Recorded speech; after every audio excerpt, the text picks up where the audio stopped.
जब भी हमारे जीवन में कोई समस्या आती है तो हम दौड़ लगाते हैं ज्योतिषीय उपायों की तरफ, किसी विद्वान की शरण में जाते हैं और कोई ना कोई उपाय करना आरंभ कर देते हैं। उपाय वैदिक भी हो सकता है, उपाय लाल किताब का भी हो सकता है, या अन्य कोई शास्त्र का उपाय भी हो सकता है। परंतु समस्या तो जब खड़ी हो जाती है कि जब भी हम कोई भी उपाय करते हैं तो उपाय करने का कोई भी असर हमारे जीवन में प्रतीत नहीं होता है। क्या आपने कभी सोचा है ऐसा क्यों? बड़े ध्यान से समझिएगा।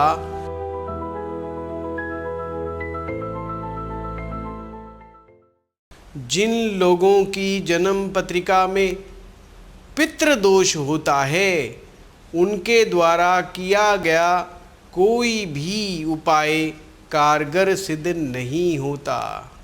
उन्हें जीवन में बड़ी परेशानियां भुगतनी ही पड़ती है। आइए सबसे पहले जाने ये पितृदोष होता क्या है, किस प्रकार की कुंडलियों में पितृदोष होता है, ये कुंडली में कैसे बनता है, करेंगे विस्तार से चर्चा। बने रहें हमारे साथ। आज का विषय है पितृदोष क्या है। पितृदोष आरंभ होने जा रहे हैं, या आप कह सकते हैं पितृपक्ष आरंभ होने जा रहा है 7 सितंबर 2025 से। जी हाँ, ये वो समय है पितृपक्ष जो पितरों को याद करने का समय है। ये अपने पितरों को सम्मान देने का समय है। ये पितृपक्ष अपने पितरों को संतुष्ट करने का समय है। ये पितृपक्ष अपने पितरों को प्रसन्न करने का समय है। हो सकता है कि हमारे पितृ किसी भी कारण से, किसी भी वजह से प्रसन्न ना हो। ऐसे में जो उनका आशीर्वाद हमें मिलना चाहिए वो हमें प्राप्त नहीं हो पाता। अतः पितृदोष होने पर पितृदोष शांति अवश्य ही होनी चाहिए। आइए एक एक करके इस पर बात करते हैं। पितृ ऋण होता क्या है? पितृदोष कहें, पितृ ऋण कहें, कोई ज़्यादा विशेष अंतर नहीं। पितृ ऋण सनातन धर्म में एक गहरा आध्यात्मिक और कार्मिक ऋण है जो हर व्यक्ति को जन्म से ही अपने पूर्वजों को ऋणी बनाता है। जब हम इस संसार में आते हैं तो हमारे ऊपर एक तो पूर्वजों का ऋण होता है जिनके कारण हम इस संसार में आए, और व्यक्ति की स्वयं की आत्मा का पूर्व जन्म का कर्जा, जिसे पास्ट लाइफ कर्मा बोल सकते हैं हम, वो हमारे साथ वो पिछले जन्म का कर्म भी साथ होता है। ये ऋण जो बनता है ये वैसे तो देखा जाए कोई वित्तीय ऋण नहीं है, कोई फाइनेंशियल वो नहीं है कि आपके ऊपर कर्जा हो, बल्कि अस्तित्व, प्रेम और वंश का ऋण है। जिस खानदान में हम पैदा हुए, जिस परंपरा में हम पैदा हुए, जिस ट्रेडिशन में हम पैदा हुए, उससे हमें बहुत कुछ प्राप्त हुआ है। उसके बदले में हमें जो प्रेम, जो सम्मान अपने पूर्वजों को देना चाहिए। अगर हम नहीं देते तो पितृ ऋण का निर्माण होता है। वैसे तो शास्त्र के अनुसार 3 प्रकार के ऋण हैं: देव ऋण, ऋषि ऋण, पितृ ऋण। आज हम इस पितृ ऋण की ही चर्चा कर रहे हैं। पितृदेश ऋण का मूल कारण क्या है, एक एक पॉइंट को समझेंगे। बहुत सारे लोग कहते हैं जब भी हम ज्योतिषाचार्य के पास जाते हैं वो कहते हैं आपकी जन्म पत्रिका में तो पितृदोष बना हुआ है, जाओ पहले पितरों की शांति करवाओ, तुम्हारे पितृ तुमसे खुश नहीं है, तुमसे प्रसन्न नहीं है। आचार्य जी क्या करें? हमें तो पहली बात तो यही समझ में नहीं आ रहा, इसमें हमारा क्या कसूर, और ये पितृदोष हमारे ही पीछे क्यों पड़ गया? हमारे और भी परिवार के लोग हैं, अभी तक किसी ने नहीं कहा कि मुझे पितृदोष है और ये कराओ वो कराओ। मैं कई बार उपाय किए पर कोई कुछ हुआ नहीं। मैं तो ये समझना चाहता हूँ ये पितृ ऋण का मूल कारण क्या है। पहला मूल कारण पूर्वजों की आत्मा की असंतुष्टि। किसी पूर्वज की मृत्यु के उपरांत हमारे शास्त्रीय नियमों के अनुसार, हमारी सनातन की परंपरा के अनुसार यदि किसी का श्राद्ध, तर्पण इत्यादि ना किया जाए, उसका क्रियाक्रम ढंग से ना किया जाए, कहने का मतलब जो अंतिम संस्कार होता है जिसे 16वां संस्कार भी कहते हैं, अगर 16वां संस्कार अच्छे ढंग से ना किया जाए तो पितृ ऋण आ जाता है। पूर्वजों या बड़ों का अपमान करना। अक्सर आप लोग आज के समय देखते होंगे, रील्स भी आ जाती हैं, वीडियोस कुछ ऐसे आ जाते हैं जो इंसान को झकझोर देते हैं। घरों में कुछ महिलाएं या कुछ लोग अपने बड़े बुजुर्गों का बहुत ज़्यादा अपमान करते हैं, उनको पीड़ाएं देते हैं, उनको सताते हैं, उनको दुख और कष्ट देते हैं। बस ये दुखी और कष्ट प्राप्त हो रहे बुजुर्ग जब इस संसार को विदा करके जाते हैं, इस संसार से विदा होते हैं, तो उनकी आत्मा से जो श्राप निकलता है वो भी पितृ ऋण है। वो आपके ही आने वाली पीढ़ियों पर जाकर के लगता है, यानी जो आपकी संतान है, फिर उनकी संतान है, ये पितृ ऋण उनमें किसी न किसी बच्चे पर, लड़के पर या लड़की पर आ जाता है। और कमाल की बात तो ये है, ये श्राप अगर इस श्राप से मुक्ति ना पाई जाए तो पीढ़ी दर पीढ़ी चलता है। यदि किसी व्यक्ति ने गौ हत्या की हो, ब्राह्मण अपमान किया हो अथवा अन्य पाप कर्म किए हों तो भी पितृ दोष आ जाता है। इसलिए हमारे शास्त्र कहते हैं पाप से सदा बच कर रहें, पाप कर्म बिल्कुल भी ना करें। पिछले जन्मों के अधूरे कर्म या ऋण, जो पास्ट लाइफ के हम जो बाकी कर्म छोड़ करके आए हैं, इस जन्म में जिनका भुगतान करना है, वो भी एक कारण हो सकता है। कुल परंपरा में संघहीनता या कुल धर्म का दायित्व अधूरा रह जाना, जो आपका ट्रेडिशन है, आपके खानदान की जो परंपरा है, उसको सही ढंग से ना निभाना या अपनी परंपराओं के खिलाफ चले जाना या उनका विरोध करना, इनमें से कोई भी बात ऐसी हो सकती है। पर मैं यहाँ पर क्लियर करना चाहता हूँ, गलत परंपरा का विरोध करने में कोई बुराई नहीं, पर बिना मतलब का ये दिखा देना कि मैं बहुत बड़ा साइंटिस्ट हूँ, मैं बहुत पढ़ लिख गया हूँ, मैं इसलिए ये सब फजूल बातें नहीं मानता, ये सब नहीं करना चाहिए। अप्राकृतिक मृत्यु, एक्सीडेंटल डेथ, सुसाइड कर लेना, आत्महत्या महापाप है। जो लोग आत्महत्या करते हैं उनको मुक्ति प्राप्त नहीं होती और वो प्रेत योनि में चले जाते हैं। ऐसा कदापि नहीं करना चाहिए। जीवन में जितनी भी कठिनाइयाँ आए, अगर आपको लग रहा है कि आप उसको झेल नहीं पा रहे, परमात्मा की शरण में जाओ, परमेश्वर आपको शक्ति देगा उस मुसीबत से, उस परेशानी से लड़ने की। आत्महत्या नहीं करनी चाहिए, इससे ये ऋण बहुत ज़्यादा आगे बढ़ जाता है। संतानहीन पति पत्नी का धोखे से ज़मीन जायदाद लेना। अब ये ध्यान से समझना, कुछ लोग इतने लालच में पागल हो जाते हैं। अगर जिन कपल के यहाँ पर कोई पुत्र या पुत्री नहीं होता, उनकी जो ज़मीन जायदाद है उसको धोखे से ले लेते हैं। झूठे सच्चे कागज़ बनवा लेना, नाम लिखवा लेना, ऐसा करके उनकी ज़मीन हड़प लेते हैं। ये भी पितृदोष का एक बड़ा कारण है।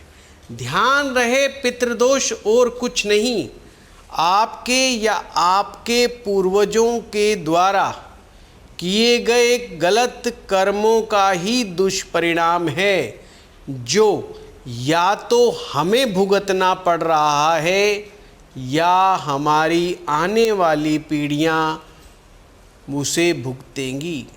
इसका सबसे ज़्यादा असर हमारे वंशजों पर होता है, मतलब आने वाली पीढ़ियों पर होता है। जानबूझ करके भ्रूण हत्या करना ये भी ठीक नहीं है। पूर्वजों की अधूरी इच्छाओं, आपने अपने पिता से, अपने दादा से कोई प्रॉमिस कर दिया झूठा, उन्होंने कहा कि मैं तुझे इतना पैसा दे के जा रहा हूँ, इतने रुपए में से इतने पैसे का तुम मंदिर में दान दे देना, या गौशाला में दान दे देना, या कोई पुण्य कार्य में कर देना, और आपने जोश में आकर के या लालच में आकर के उस समय तो बोल दिया, हाँ पापा, हाँ पिताजी, हाँ दादाजी, जो आप कह रहे हो। आपके संसार को छोड़ने के बाद मैं वही करूँगा जो आपने कहा, या अक्षरश मैं वही करने वाला हूँ। और उनके जाने के बाद आपके मन में लालच व्याप्त हो गया और आपने सारा धन हड़प लिया और उसमें से कोई भी प्रॉमिस पूरा नहीं किया, तो भी इस गलत कर्म का दुष्परिणाम आपकी पीढ़ियों को भुगतना पड़ेगा। अब इससे जब ये पितृदोष बन जाता है, तो पितृदोष बनने से क्या क्या असर आने लगते हैं, किन चीज़ों का भुगतान सबसे ज़्यादा करना पड़ता है। विवाह में बाधा, ये बहुत बड़ी प्रॉब्लम है। हमारे वो बच्चे जो देखने में सुंदर हैं, पढ़े लिखे हैं, अच्छे इंस्टीट्यूट से एजुकेशन हुई है, परंतु विवाह नहीं हो रहा। उम्र उनकी 30 वर्ष, 32 वर्ष, 35 वर्ष, 40 वर्ष हो आई है। देखने में सुंदर है, पैसे की कोई कमी नहीं है, घर परिवार सब अच्छा है, अच्छी एजुकेशन है, अच्छी नौकरी है, उसके बावजूद भी विवाह नहीं हो पा रहे। और विवाह करने का प्रयास करते हैं तो रिश्ता टूट जाता है, या बार बार रिश्ते टूट जाते हैं। कई बार तो पितृदोष में हमारे अनुभव में ये आया है कि जब भी कोई अच्छा रिश्ता आता है तो कोई ना कोई प्रॉब्लम आ जाती है। या तो उन्हें हम पसंद नहीं आते या हमको वो पसंद नहीं आते, दोनों में से कोई ना कोई बात हो जाती है। कभी कभी तो यहाँ तक देखा गया है कि व्यक्ति कहता है मुझे तो ऐसा जीवन साथी ही चाहिए, उसके अलावा मैं ना दाएं हूँगा ना बाएं हूँगा। कोई जिद पकड़ के बैठ जाता है, रिश्ता हो ही नहीं पाता है। कभी कभी तो यहाँ तक भी देखा गया है कि हमारे पास रिश्ते आने ही बंद हो जाते हैं, और हम मैरिज ब्यूरो में भी दे के आते हैं, ऑनलाइन भी फलाना.com और ये .com, शादी.com सब पे जा रहे, पर शादी है कि होके नहीं देती है। एक बार अपनी जन्म पत्री खोल करके ये भी देख लेना, कहीं कुंडली में पितृदोष तो नहीं। आज इस वीडियो में मैं बताऊंगा कैसे देखते हैं पितृदोष कैसे लगता है, वो आप स्वयं अपनी कुंडली से भी देख सकते हो। संतान सुख में विलंब, अब किसी तरीके से देरी से, बड़ी मुश्किलों से, परेशानियों से अगर विवाह हो भी जाए तो संतान में देरी हो जाती है, या कभी कभी तो बिना मेडिकल इंटरवेंशन के संतान हो करके नहीं देती। बच्चे सिजेरियन पद्धति से होते, मतलब नॉर्मल डिलीवरीज नहीं होती हैं। तो कई तरह की दिक्कतें संतान होने पर भी होती हैं। कभी कभी गर्भपात या संतान ही अनहेल्दी आ जाए, ये बड़ी समस्या है। बच्चा अपंग हो जाए, मेंटली रिटार्डेड हो जाए, सारे जीवन भर दुख कष्ट झेलना पड़ जाता है। पारिवारिक अशांति, कलह, मुकदमेबाजी, ये बड़ा इम्पोर्टेंट है। 4 या 5 सदस्य हैं घर में, सबके पास कोई पैसे की कमी नहीं, सब बहुत पढ़े लिखे, अच्छा भला घर है, पर कमाल की बात तो ये, कोई किसी से बात करके ही खुश नहीं है। अगर बात करने का प्रयास किया भी जाता है, मनमुटाव हो जाता है, विवाद हो जाता है, झगड़ा हो जाता है, हार्मनी ही नहीं बनी हुई आपस में कोई सामंजस्य ही स्थापित नहीं है। वो अपने कमरे में जा कर के अपना इंटरनेट ऑन करके देखता रहता है कुछ ना कुछ, वो अपने फ़ोन में कुछ ना कुछ स्क्रॉल करते रहते हैं। सब अपनी अपनी दुनिया बसा कर के बैठे, एक छोटे से घर में 4-5 लोग हैं, पर सबकी दुनिया अलग है, आपस में कोई एक नहीं है, कोई एकजुटता नहीं है। जब एकजुटता नहीं होगी तो प्रेम नहीं होगा, रस नहीं होगा, जो परिवार का आनंद, परिवार की जो शक्ति का अनुभव, वो नहीं होता है। परिवार में बिना मतलब की दुर्घटनाएं, अकाल मृत्यु का सामना करना पड़ता है। परिवार में गलतफहमियां, एक दूसरे पर डाउट करना, एक दूसरे पर शक करना, कलह का वातावरण बने रहना, पति पत्नी के बीच में मतभेद रहना, संतान और माता पिता के बीच में मतभेद रहना, ये सभी के सभी पितृदोष की निशानी है। बच्चों का अविवेकी होना, अविवेकी का मतलब ये होता है बच्चे अपने माता पिता की बात ही नहीं सुनना चाहते, अविवेकपूर्ण ढंग से अपना जीवन व्यतीत करते हैं, स्वच्छंद विचारधारा के हो जा, स्वतंत्र नहीं, स्वच्छंद, स्वतंत्रता अलग चीज़ है, स्वच्छंद यानी जो मेरा मन आएगा वो करूँगा, जब चाहे सोऊं, जब मर्जी जागूं, जब मर्जी खाऊं, जब मर्जी पीऊं, जहाँ मर्जी जाऊं, जहाँ मर्जी आऊं, किसी के साथ उठूं, किसी के साथ बैठूं, आप कौन होते हैं मुझे रोकने वाले। अगर संतान ऐसी विचारधारा की हो, इसमें भी पितृदोष की संभावना सबसे ज़्यादा होती है। भावनात्मक दूरी, सामंजस्य की कमी, पिता गुरु से मतभेद, आत्मविश्वास की कमी, और वह 7वीं पीढ़ी तक समाप्त हो सकता है। वंश 7वीं पीढ़ी तक। अब ये बड़ा इम्पोर्टेंट है, ये एक ऐसा दोष है पितृदोष, अगर पितृ शांति ना हो, पितृ संतुष्ट ना हो, तो पीढ़ी, एक पीढ़ी से दूसरी पीढ़ी, दूसरी से तीसरी, लगातार ये बढ़ता ही रहता है और हर पीढ़ी में उग्र होता चला जाता है। 7वीं पीढ़ी तक आते आते ये दोष की शांति ना हो, 7वीं पीढ़ी तक आते आते पूरा वंश ही समाप्त हो जाता है, पुत्र होता ही नहीं, या तो पुत्रियां होंगी या बच्चे ही नहीं होते, संतान ही नहीं होती। तो ये भी एक बड़ा नेगेटिव साइड इफ़ेक्ट है। बार बार बीमारी, असाध्य रोगों का सामना करना। असाध्य रोगों का मतलब होता है जो जिन्हें ठीक ना किया जा सके।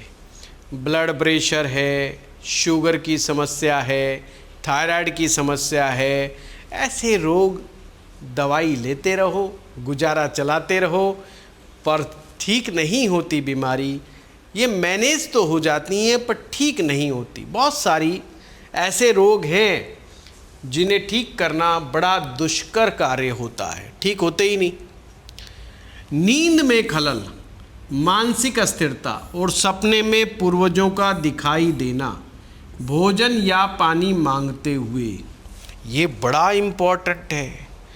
अगर सपने में खलल पड़ता है, सपने में आपके पूर्वज दिखाई देते हैं और विशेष करके वो आपसे कोई डिमांड करते हैं, भोजन की, वस्त्र की, या कोई अपनी इच्छा प्रकट करते हैं, पहली बात तो प्रयास करें, अपने सामर्थ्य के अनुसार उसको कर दीजिए, उस इच्छा को पूरा कर दीजिए और तुरंत जाकर के पितृ शांति हवन यज्ञ अनुष्ठान जरूर करवा लें।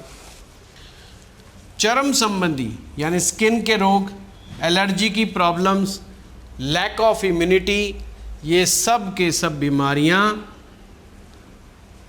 पितृदोष से संबंधित हैं।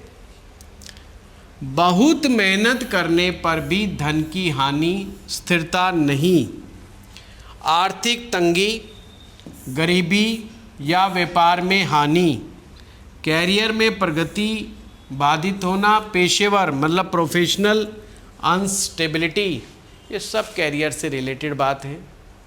खूब मेहनत करो तो भी सफलता ना मिले, बार बार नौकरी का छूट जाना, रोजगार में स्थिरता ना हो पाना, एक लेवल पर जाकर के बिजनेस रुक जाना, उससे आगे तरक्की ना हो पाना, व्यापार में ऐसा महसूस होना, बंधन महसूस होना कि हम आगे ही नहीं बढ़ पा रहे हैं, हर तरह के फार्मूले लगा करके देख रहे हैं, उसके बावजूद व्यापार में कोई तरक्की उन्नति नहीं हो रही है, तो भी पितृदोष का ही ये लक्षण है। बुद्धिमान होने पर भी बेरोजगार रहना, ये बहुत नौजवानों की समस्या है। इंटेलिजेंट बहुत है, समझदार बहुत है, बड़े सपने, बड़ी सोच है, बड़े पढ़े लिखे भी हैं, उसके बावजूद भी उनके साथ ये समस्या है कि बेरोजगार हैं, अच्छा रोजगार नहीं मिल रहा। वित्तीय समस्याएं चौथी पीढ़ी से शुरू हो सकती हैं और सातवीं पीढ़ी तक जारी रह सकती हैं। चौथी पीढ़ी तक, अगर पहली पीढ़ी में पितृदोष आया तो चौथी पीढ़ी पर आते आते फाइनेंशियल क्राइसिस शुरू हो जाते हैं और सातवीं तक आने पर तो बहुत बुरे हाल हो जाते हैं। मैं नेगेटिव नहीं बोलता, पर ये समझ लो कि व्यक्ति को बहुत परेशानियों का सामना करना पड़ता है। जीवन में अजीबोगरीब दुर्घटनाएं होने लग जाती हैं और घर के दक्षिण दिशा में कुछ समस्याएं आती हैं। साउथ डायरेक्शन का संबंध हमारे पितरों से ही है। पानी का रिसाव, टूटी हुई पूर्वजों की तस्वीरें, मूर्तियां, गलत पेंट, जंग लगा लोहा, अगर ये दक्षिण दिशा में है तो ये उचित नहीं, अच्छा नहीं माना जाता। अब हमें देखना है ये बनता कैसे, ये बड़ा समझने वाली बात है।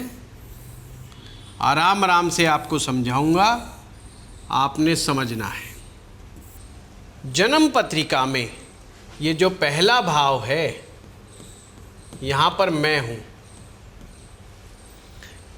पहला भाव यानी स्वयं आप, ये आपका अपना भाव है। पांचवा भाव ये पंचम भाव है, इसे संतान भाव कहते हैं। ये पूर्व जन्म के पुण्यों का भाव भी है, पूर्व जन्म के पुण्य। ये है नवम भाव, नाइन्थ, जिसे भाग्य भाव कहते हैं। परंतु मैं अगर यहाँ पर हूँ पहले भाव में, तो मेरे पिता नवम भाव में होते हैं, यानी पिता का भाव नवा है। अपने से नवा भाव पिता का भाव है। पिता का स्टेटस, पिता का रुतबा, पिता का सुख, ये नाइन्थ से देखे जाते हैं। अगर पिता नौवें भाव में है तो पिता के पिता यानी कि आपके दादा, तो नवम से नवम, यहाँ से लेकर के नवम तक गिनेंगे तो पंचम भाव में, पंचम भाव से हमारे दादा देखे जाते हैं। और इसी प्रकार से अगर हम परदादा को देखते हैं, दादा के पिताजी, फिर वो लगन से आ जाते हैं, ये परदादा हो जाते हैं। खैर, हमें इतनी आगे तक नहीं जाना। मैं हूँ, मेरे पिताजी हैं, मेरे दादाजी हैं, फिर उनके पिताजी परदादा हैं, और ऐसे परंपरा चलती रहती है, एक पीढ़ी चलती रहती है। अब हमें देखना क्या है? देखना हमें ये है कि हमारी जन्म पत्रिका में जो 2 ग्रह विशेष करके कौन कौन से, ये हटा देता हूँ।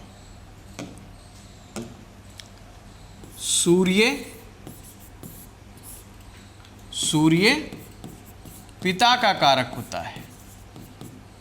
सूर्य पिता का कारक, पिता से ही पितृ शब्द है, पिता से पितृ है। और गुरु 9th हाउस का सिग्निफिकेटर है, यानी कि कारक, 9th हाउस का कारक ग्रह है।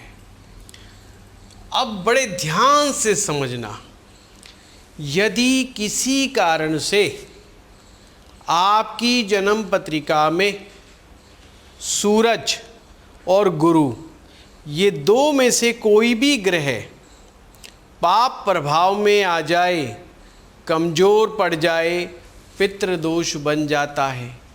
पितृदोष विशेष करके राहु के द्वारा बनता है। राहु छाया ग्रह है,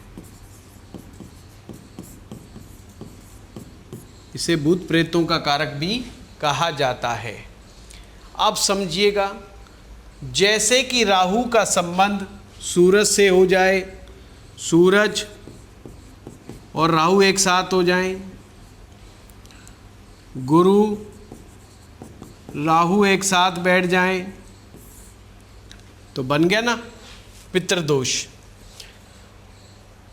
अगर सूरज नीच राशि में चले जाएं, पाप ग्रह के साथ आ जाएं, शनि ग्रह के साथ आ जाएं, सूरज और शनि का मेल हो जाए, ये ध्यान रखना, सूरज और शनि का मेल हो जाए, ये उग्र पितृदोष का उदाहरण है। गुरु और बुध का मेल हो जाए, ये भी पितृदोष का उदाहरण है। चंद्र और बुध का मेल हो जाए, ये भी पितृदोष के उदाहरण है। सूरज राहु या केतु के साथ एक ही भाव में हो तो ग्रहण योग माना जाता है, पर ये एक प्रकार से पितृदोष भी है यदि सूर्य और राहु एक साथ हो तो। अगर सूर्य या चंद्र राहु नवम भाव में हो तो पितृदोष बनता है। यदि कुंडली में, अब मैं फिर से कुंडली बना रहा हूँ, राहु पंचम भाव में आ जाए, राहु दूसरे भाव में आ जाए, राहु 9वें भाव में आ जाए, तो भी पितृदोष माना जाएगा। राहु 12वें भाव में आ जाए तो भी पितृदोष माना जाएगा। ये 4 कंडीशन ध्यान से, कुंडली के दूसरे भाव में राहु, 5वें में राहु, 9वें में राहु, 12वें में राहु, तो पितृदोष बनेगा। और समझा दिया आपको, राहु का संबंध सूरज से हो जाए या गुरु ग्रह का संबंध राहु से हो जाए तो भी पितृदोष बन जाता है। अगर कुंडली में पंचम भाव, नवम भाव बुरी तरह से दुष्प्रभाव में आ जाए तो भी हो जाता है। D12 चार्ट, ये द्वादशांश कुंडली है जिसे D12 चार्ट कहते हैं। इसे माता पिता का सुख देखा जाता है, माता पिता के बारे में देखा जाता है। इसे आप हमारा DNA भी कह सकते हो। एक प्रकार से हमारा DNA इस कुंडली से देखा जाता है कि कोई ऐसी बीमारी तो नहीं जो हम अपने माता पिता से कैरी कर रहे हैं। हम अपने माता पिता से गुण, स्वभाव, प्रकृति, संस्कार, ये सब कुछ लेते हैं।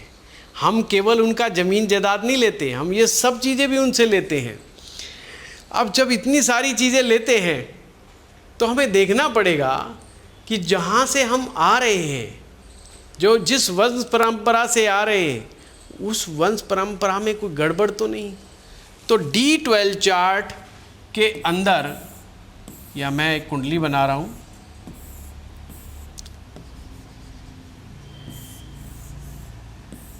ये D12 चार्ट है। इसमें सूर्य और चंद्रमा, ये दो ग्रह D12 चार्ट के कारक होते हैं। अगर इस कुंडली में सूर्य चंद्रमा, सूर्य पिता को दिखाता है, चंद्रमा माता को दिखाता है, और कुंडली में नवम भाव, ये 9th हाउस,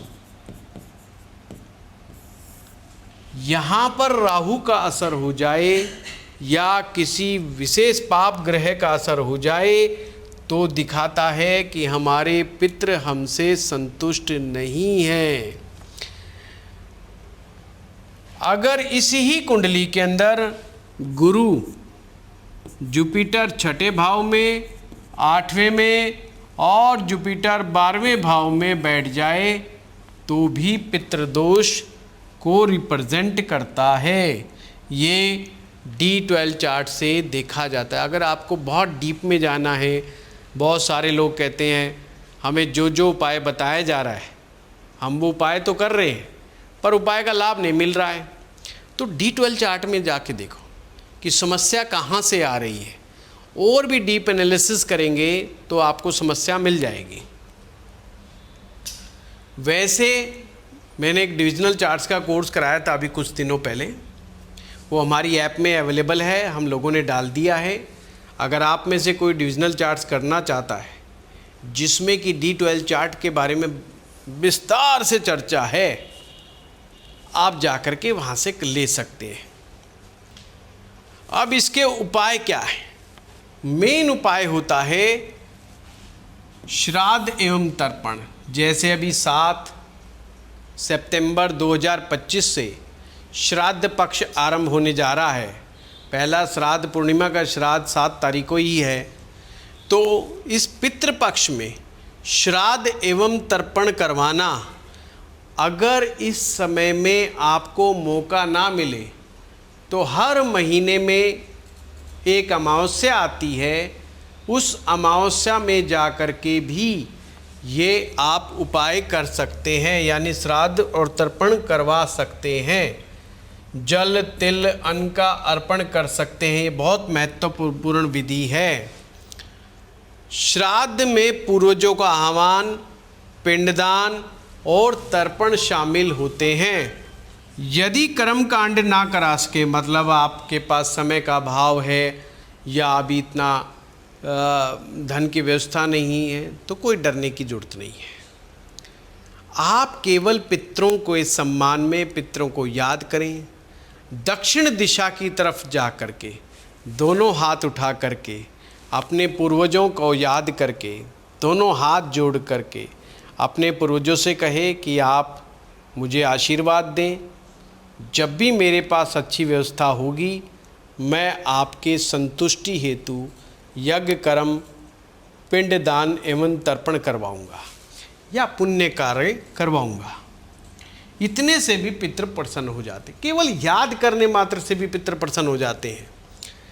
पिंडदान कहाँ कराएं फिर प्रश्न बनता है। सब लोग कहते हैं जी हम अपने शहर में करवा लें। बिल्कुल नहीं, इनके कुछ तीर्थ स्थान निश्चित हैं, वहाँ पर जाके करवा सकते हैं। जो दिल्ली के आसपास के लोग हैं वो हरिद्वार जाएं, प्रयागराज जिसका पुराना नाम इलाहाबाद भी है, गया जी प्रमुख तीर्थ है, ये ध्यान रखना। गया जी सबसे बड़ा तीर्थ माना जाता है पिंडदान हेतु, पितृ मुक्ति हेतु। काशी यानी बनारस, त्र्यंबकेश्वर ज्योतिर्लिंग है, यहाँ पर भी होता है ये कार्य। उज्जैन, महाकाल जैसे पवित्र स्थानों पर जाकर के पिंडदान और तर्पण करवा सकते हैं।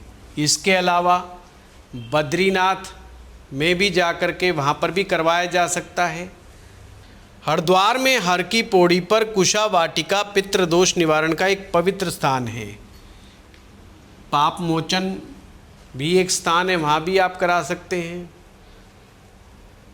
पूर्वजों के नाम से दान करना, विशेष करके पितृ पक्ष में अन्न दान करना, वस्त्र दान करना, दक्षिणा दान करना, ब्राह्मण को अपने घर पर बुला करके प्रेम पूर्वक सम्मान सहित उसे भोजन करवाना, अपने पूर्वजों की याद में उन्हें अन्न, वस्त्र, जल, बर्तन इत्यादि देना, गाय, कौवे, कुत्ते को भोजन कराना, गरीबों को, अनाथों को भोजन पानी की व्यवस्था करवाना, माता पिता और बुजुर्गों की सेवा करना, ये सभी के सभी पितृ शांति के उपाय हैं।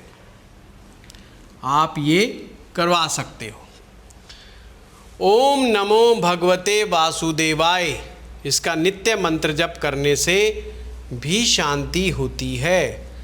ओम पितृगणाय विद्महे जगतधारिणी धीमहि तन्नो पितृ प्रचोदयात्, ये पितृ गायत्री मंत्र है। पितृ स्त्रोत का पाठ भी आप कर सकते हैं। आप कोई भी पुण्यदायक कार्य कर सकते हैं। सूर्य को नित्य अर्घ देना, प्रतिदिन तांबे के लोटे में जल, लाल फूल, चावल और गुड़ डाल करके पूर्व दिशा की तरफ मुँह करके सूर्य को जल अर्पित करना, ये भी बहुत अच्छी रेमेडी है। पीपल के वृक्ष की सेवा करना, हर अमावस्या के घर में आंगन या पीपल के नीचे पितरों के लिए दिया जलाना, पितरों की तस्वीर के सामने फूल और जल अर्पित करना, योग और ध्यान का अभ्यास करना, एकादशी का उपवास रखना, ये सभी के सभी हमारे पूर्वजों के निमित्त किए गए पुण्य कार्य हैं। ये जो भी करेगा वो पितृ ऋण से मुक्त हो जाएगा। ये कौन कौन कर सकते हैं? ज्येष्ठ पुत्र, घर का बड़ा पुत्र या घर का कोई बड़ा बुजुर्ग इस कार्य को संपन्न कर सकता है। अगर पिता या दादा के द्वारा हो, यानी कि बड़े बुजुर्ग व्यक्ति के द्वारा हो, तो उत्तम कहलाता है। शक्तिशाली शनि वाले लोग पितृदोष से आसानी से छुटकारा पा सकते हैं, क्योंकि शनि ग्रह पितरों के उद्धारक ग्रह माने जाते हैं। पितरों के उद्धार करना, जिनका शनि ग्रह कुंडली में मजबूत होता है उनको तो वैसे ही पितृदोष नहीं लगता, और कुंडली में बना भी दिखे और शनि बहुत स्ट्रांग हो तो ये मान लेना इसका कोई भी दुष्प्रभाव कुंडली में नहीं है। आपके जीवन में कोई दुष्प्रभाव नहीं है।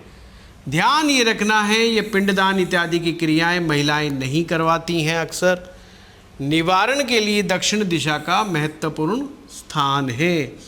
इस प्रकार से आप पितृ शांति हेतु ये सभी उपाय आप कर सकते हैं। अमावस्या वाले दिन कर सकते हैं। और क्या क्या उपाय कर सकते हैं? हर महीने में एक बार जो अमावस्या होती है, उस अमावस्या को खीर बना करके मंदिर में या किसी ब्राह्मण को दे सकते हैं। यह हर अमावस्या को कर सकते हैं। पितरों के निमित्त खीर का दान उत्तम माना जाता है। और भी बहुत सारे ऐसे उपाय हैं जो पितृ शांति हेतु किए जा सकते हैं, पर मुझे लगता है मैंने काफ़ी उपाय बता दिए जो सरल भी हैं, आसान भी हैं, आप उनको कर सकते हो। 7 तारीख का याद रखना, इन समय अपने पितृ मुक्ति हेतु प्रयास करना, ध्यान करना, ईश्वर का नाम जपना और दान पुण्य करना। आप पितृ ऋण से मुक्त होंगे। आपको ये वीडियो कैसा लगा हमें ज़रूर लिख करके बताएं। धन्यवाद।